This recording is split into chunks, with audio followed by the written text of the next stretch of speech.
Hello and welcome, everyone. I'm Dan Lehman from Automation Helpers, and today I have a longtime friend with me. This is Neal Raskin. He is a band teacher, and some of you might not know that I actually started my career. I was a public schools music teacher, and I first fell in love with Airtable and similar tools as I was building out my band program. So today we have kind of this fun thing. Neal mentioned that for his music program, he was starting to get into Airtable, and I thought, wouldn't it be great if we could just kind of take someone who's a beginner at this and see how far we could get with their Airtable build? So with that being said, Neal, want to say a little bit about yourself and what you're doing? Yeah, sure. I've been teaching 15 years, and I was in a high school program in southern Wisconsin, and now I've got a new position as a middle school band director, and I'm just looking to try and streamline all of the multiple facets of my inventories, my student records, what instruments are being rented to who, try to lighten the load for myself by creating a system that manages everything for me. Awesome. And Neal, I think you're in the same position a lot of people are. This isn't just focused on people who are educators and things like that. It's kind of people who realize either in their business or career or whatever you have going on that you need a system to manage things. So we're going to try to figure out kind of the best practices, the best ways that we can do this together. So let's go ahead and jump in. Neal, you built this base ahead of time. I have had a chance to take a look at it, but this is something that you built. Can you tell me a little bit, when you set this up, did you import data from a CSV? Did you use Omni? How did you set up the initial infrastructure of this? Right. So I went into my school's data management system with my student records, and I downloaded a CSV. Now, everything here has been changed. These are all fictitious people, so there's nothing personal on here for any of my students. But I did download a CSV with just some of the basic data, and then I basically just created a table and copied and pasted from an Excel, like a CSV, right into the program. Since then, I've kind of moved things around and adjusted some things, but pretty much that's where I'm at. Cool. And just from like a high level use case standpoint, so you guys use, I don't know, PowerSchool or some kind of like school management system, right? Mm-hmm. And so what is your use case that you're really trying to hone in on that like your existing system that manages all the student profiles doesn't provide for you? Like what are you really trying to get at? So what I'm really trying to get at is having access to all of the musical relevant things like t-shirt sizes and instrument inventories and how those match with my students. I'm not allowed to add or edit any of that data in the school district system. And so I find it more helpful to download it, try to get it all into one spreadsheet. And I've been using Google Sheets forever, which is convenient. And, they add features here and there, but I can never seem to keep up with all of the data because I have to enter every single little thing on every separate sheet. And I haven't been able to really streamline my system. So kind of managing student records matched with, perhaps parent volunteers, inventories, t-shirt sizes, birth dates, so it could send me a reminder to make sure I say happy birthday to a student on their birthday if I can. And I think what you found is what we see so many different organizations go through, which is we have some sort of maybe proprietary system. You can't add your own custom fields to it to track all the information that you want to as a teacher.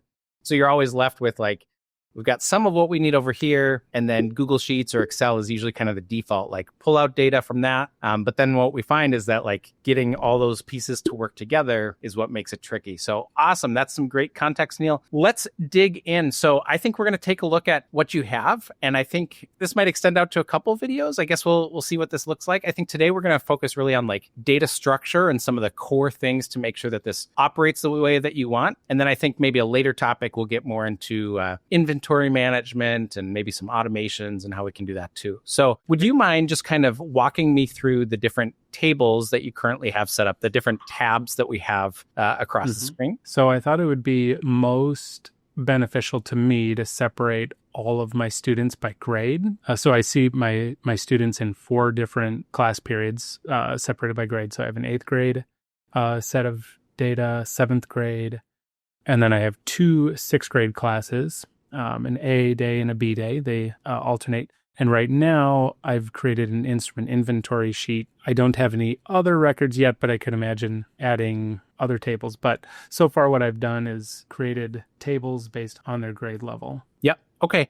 So let me talk about a couple things that I see that I am liking, and then we'll kind of go and massage them a little bit. So the first thing is I love that you're already using multiple different tables and that you're thinking about things as different kinds of objects or entities that we're working with. So you've got students, which you called out. You're working with the different classes of students. And then I like that you separated inventory from that. A lot of times you might expect, here's our one mega spreadsheet. And we've got all the instruments and all the kids and everything going on. But you've already recognized that there's this need to create a separate table for that. So that's awesome.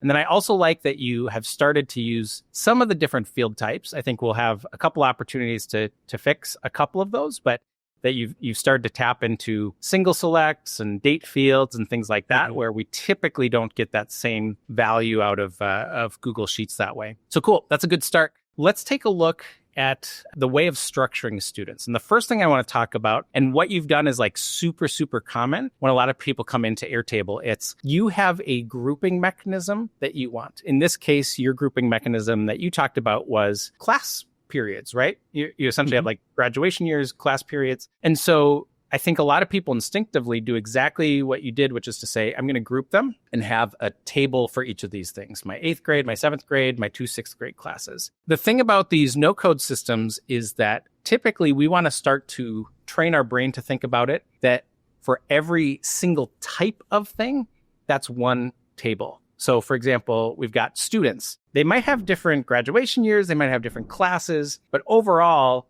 they're still students. Mm-hmm. And so that's a reason that we typically put them all together. Now, this is where people get nervous because they're like, okay, Dan, but that sounds really cumbersome. I don't want to view all my students at the same time. I want to view them by class, right? Right. That's exactly my thought process.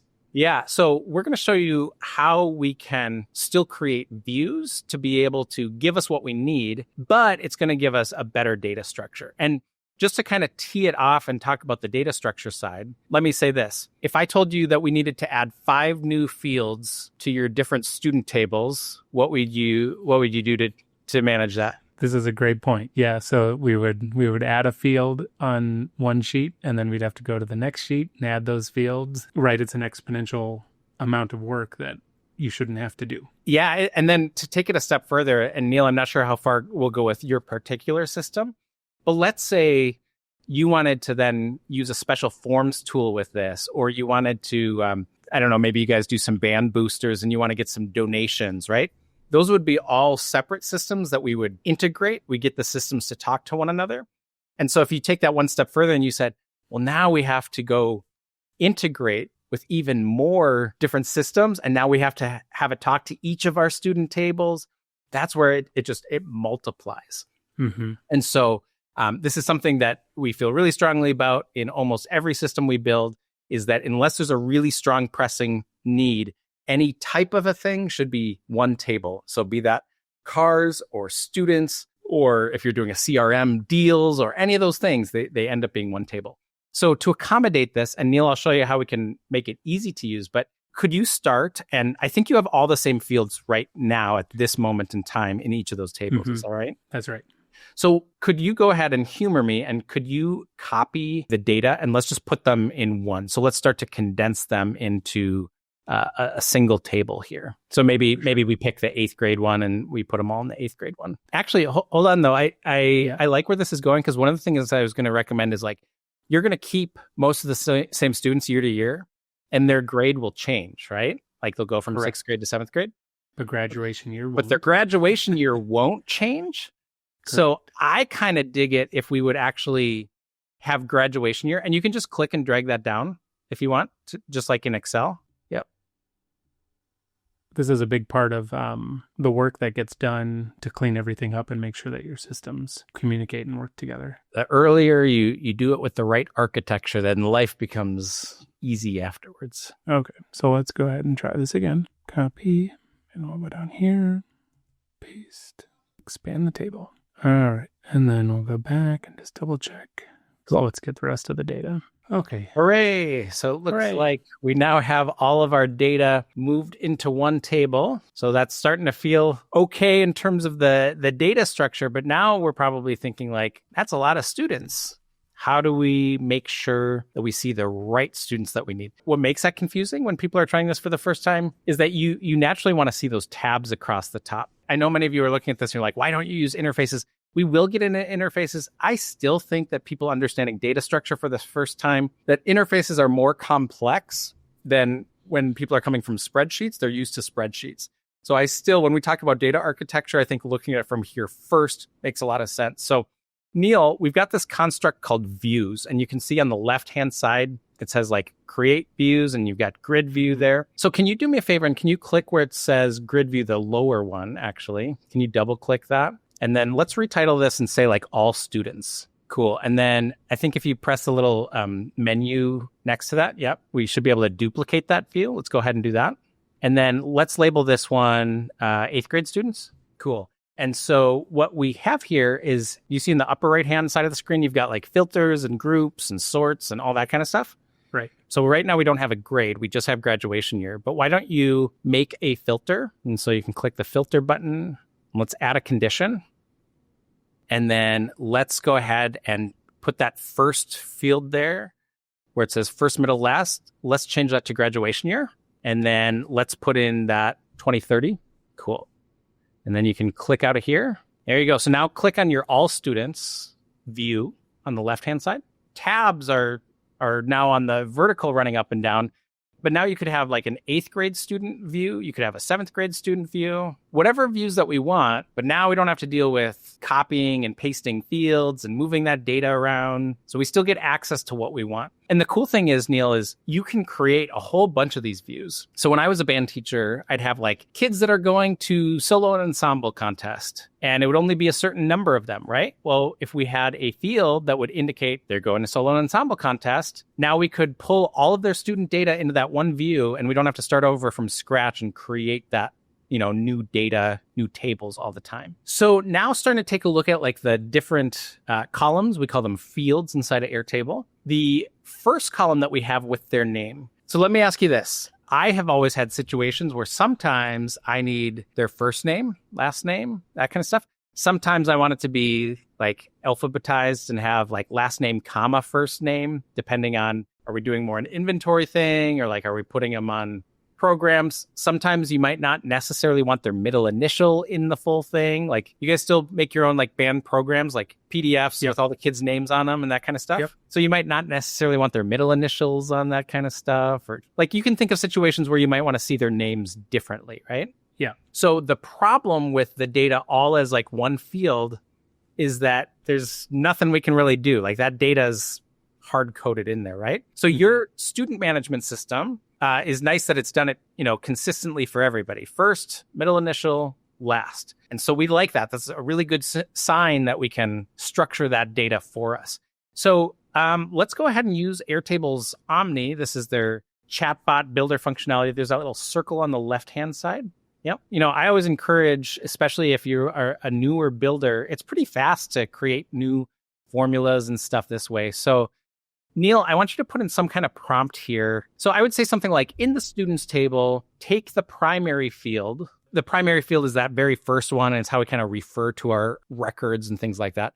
And let's extract the first name, and let's capitalize it when we say first and name. We want it to actually create those field names for us. Yep. Extract a first name, comma, middle initial, and last name into 3 new fields with those names. Now, of course, AI is always a bit variable. I got this prompt to work for me last night. I want to see if it works for you. Why don't you go ahead and run that? And of course, you could create these fields yourself. That would not be difficult, but having to create a formula to extract the stuff, whatever, this is like a really good use case for AI. So if we get the opportunity, I think that's a pretty easy way to handle it. Nice. So it created 3 formula fields. So go ahead up to like first name and edit the field. You can like double click it or press drop down and edit it. Yep. And we want to change it from formula to a text. Yeah, you are already a step ahead of me. So performance seems a little bit funky right now on Airtable, but it generated a formula So it's really extracting it right now from that primary field. But the problem is that we don't want that primary field to be the text. We want that to be the formula and this to be the actual raw data. So Neal is already a step ahead of me. You can tell he's a smart guy here.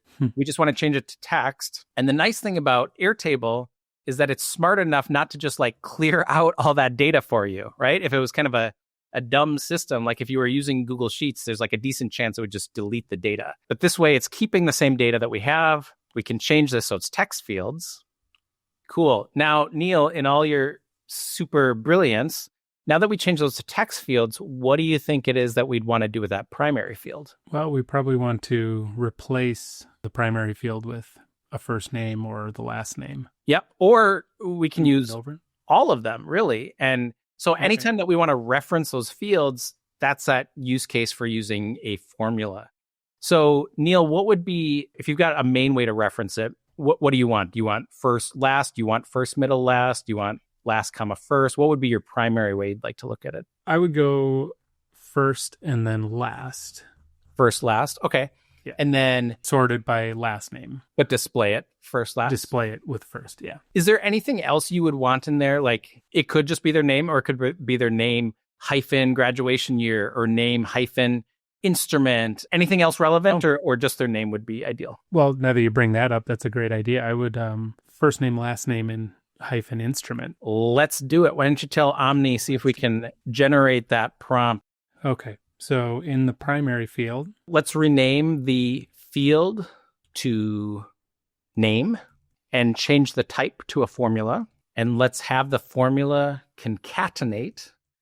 And for those of you who are not familiar with that word, concatenate just means we're going to take chunks of text basically and group them together. And that's what Neal wants here with first name, last name, instrument. And then Neal, just to be really specific, do you want like a hyphen in there, like space hyphen space? Yeah. So maybe say first name, last name, and then put in quotes like space hyphen space, and then end quote, and then and instrument. Let's see what happens.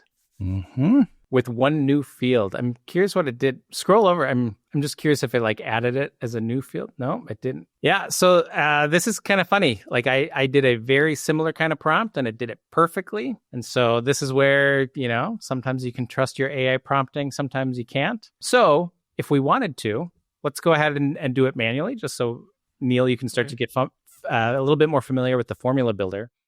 Why don't you click to edit that primary field? Yeah, and let's change it from long text, and we'll change it to formula. There it goes. There we go. Okay. And let's change the name, probably just to name. Cool. And then in the formula, so a couple things, you could actually start typing concatenate if you want, let's do this version. There's one where we can just use an ampersand to basically say like this and this and this, which is actually a little bit shorter, but this is good to learn too. And now you can start typing the field name. So why don't you put it like start typing first, and then comma, because you're basically giving it the different arguments. Now, here's the thing. If you just tell it last name, it's not going to put like a space in between it, right? Because you're just saying like this field. So let's actually add the space. We need to tell it, like we have to give it a string. So let's put the quotes and then space quotes. Make sure the space is in there. There you go. And then another comma. Now let's add in the last name. And then comma again. This is where we'll put in the quotes, space hyphen space, and then the instrument. And then you got to put the closing. Look at you. There we go. You take any like beginner coding classes, or how did? I took a computer app. Love it. Back at Clarity. Yeah. That's great. All right. You can confirm that. There you go. All right. So here we go. We've got their first and last name, space hyphen space, and then the instrument that they play for quick reference. You got it. Now you mentioned wanting to sort it right by their last name. So you can totally do that. So go scroll over to where you have their last name field on the right-hand side. And so you can either click the drop down on this and tell it to sort, or there's the sort button up towards the top in the center, and you can tell it which field to sort by. So essentially either way you want to do that. So you could do this button without having to scroll and find that column. Exactly. So if you want to sort it by last name. Perfect. Okay. That's great. And then, another thing, like you're still looking at all the students, but something that I think makes it even more readable is you typically think of these kids, if you're looking at all of them, you still think of them by their grade or their class or whatever. Mm-hmm. So if you want to, you could also add a group. It's right next to the sort field. And we could group this if you want. I mean, this is totally up to you, but try grouping it by the graduation year. Oh. Eventually we can turn that into class or whatever. But now if you click off of here, look how slick that is. So we went from all those tables to... Terrific. You can group that. This is precisely what you can't do easily in something like Google Sheets or one of those other programs. Just I have a couple of inventories actually set up just like this. It's not even organized into a table. So sorting and looking at anything is just, it's all just text in boxes in rows, and it's incredibly cumbersome. Like if you wanted to have it by graduation year and then you wanted to group by instrument in there, so you can see like, I have 5 flute players in the 8th grade band and 4 sax players. So it looks kind of silly when we only have test data in there. But yeah, for you, like I was always looking at instrumentation and how many kids do we have in the next grade that play this instrument. So we could maybe flip that. Sure. Or just do it by instrument and take out graduation year and you just say, how many sax players do we have? Because we've got pep band coming up. Yeah, right. So this would be my entire set of students sorted by instrument. And doing this was always a pain when you're just in an Excel table because you have all of the data and the only thing you can do is sort it. But so hopefully you're already starting to get some of the Airtable excitement here. Like now we can easily be able to see like all these different ways that we're looking at our data. So Neal, while we're at it, should we try to make that grade field, make a formula for that so that you can know what grade they're in? Oh, right. Good idea. So let's try Omni again. Let's see if Airtable's performance is fixed and it's not being quite as silly. On my students table, I want to create a new formula field for grade. I want to take the current year. If you want, you could just put 2025 in parentheses. Let's see if it figures it out. And subtract. Oh, no, I guess it would be the other way around, right? In front of current year, say, take the graduation year field and subtract the current year. So technically, we'd have to do a little bit more math here to get exactly what we want, right? Because it would change from it's 2025 in the fall to 2026 in the spring. But let's see if we can get just like a basic version of this going. Yeah, let's just see what it does. Okay, so it gave us like a really super basic version, right? Mm-hmm. Okay, so just to recap here, we weren't able to get Omni to give us anything super helpful by itself. We could have been more detailed in our prompting. The prompt I just gave to ChatGPT was, give me an Airtable formula for determining a student's grade based on graduation year. Make sure to account for fall and spring. The grade shouldn't change. ChatGPT spit this out. We input it, and Neal says it worked perfectly. So that's what we like to see. There we go. Cool. So now, because this is a formula, you're not going to have to change that. So like once a student is a student in the system, next year, you don't have to like re-import the 8th graders that were 7th graders unless their other data has changed. It should just be able to update that for you. Right. And I won't have to go through like I have on my old sheets and I take, this would be the grade level and take all the 8th graders, from here to here. And then I would delete the data and change it into their new grade. I would have to +1 everything. The other thing I was going to say too is within these views, you can also hide fields if you want. So like if you don't want to have the first, middle, last showing, or t-shirt size you only really care about when you're ordering pep band shirts at the beginning of the year or something like that. Mm-hmm. That's just another function that we can do within our views to say, hey, when I look at my all students one, I don't need this extra junk data on the side. Okay, so I can do it two different ways. I can select the columns I want to hide. Yep, you could do it individually within the columns. You could or I can be anywhere, and I can just do this. Yeah.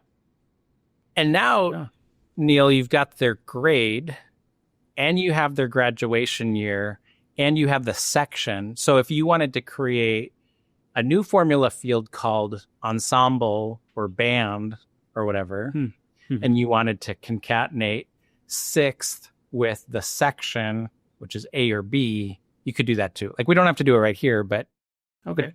these formulas can keep going. Then you can take a new formula field and concatenate it again with other formula fields. Word of the day, concatenate. Concatenate. It's a good one. I do want to talk a little bit about a couple fields that I saw in terms of the field type. So I can't remember if it's over to the left or the right, but you've got email and phone number fields. So if you want to go and edit those, and you can change this field type from a long text, and there's actually a dedicated one called email and a dedicated one for phone number.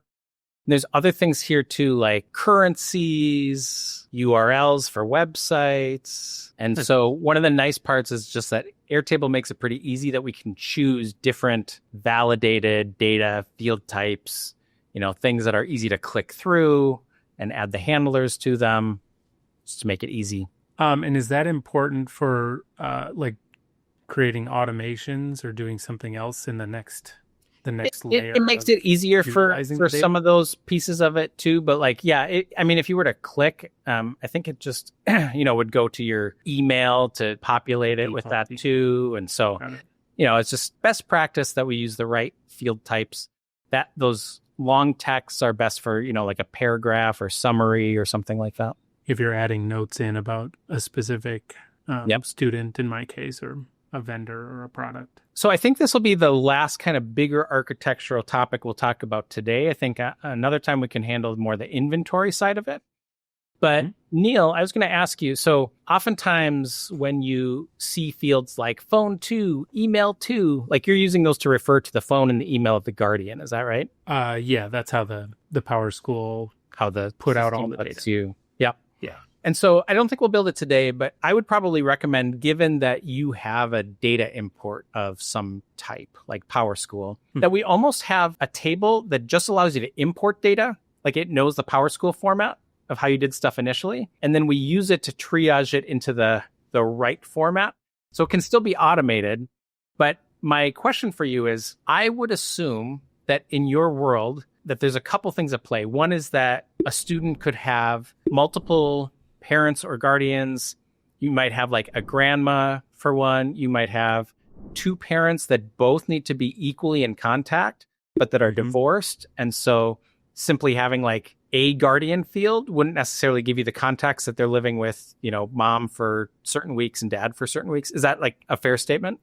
Yeah, that's a fair statement. And then the other thing I was thinking about is, so at least when I was running a band program and we were doing boosters and like we wanted people to come to concerts, I was running like an email marketing list. Like I had MailChimp set up and we'd send out details of concerts coming up, whatever.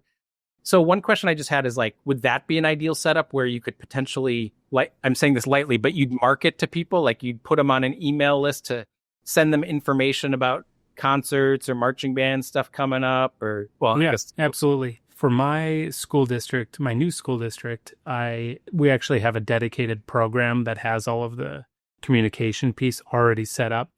Okay.